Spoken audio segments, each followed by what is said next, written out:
Ha úgy érzed, hogy minden erőd elhagyott, akkor tedd fel magadnak ezt az egy kérdést.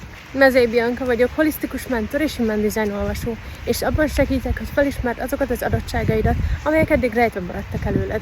Meglepő módon, ha kérdéseket teszünk fel és van bennünk nyitottság, akkor olyan válaszokat fogunk kapni, amire nem is gondolnánk. Amikor legutóbb úgy éreztem, hogy elhagyott minden erőm, akkor a következő kérdést tettem fel magamnak. Milyen ajándékok vannak az én kincses ládámban?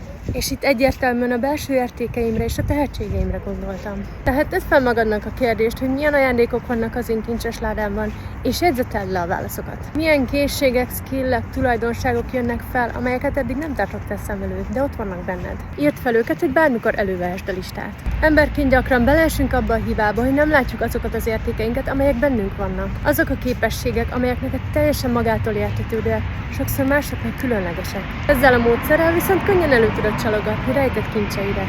Egyszerű és gyors feladat. Már önmagában az is sokat tud adni, amikor tudatosítod, hogy milyen értékek vannak benned. A listát pedig bármikor előveheted, amikor újra erőt merítenél belőlük, sőt, ki is egészítheted. További tippekért kövess be!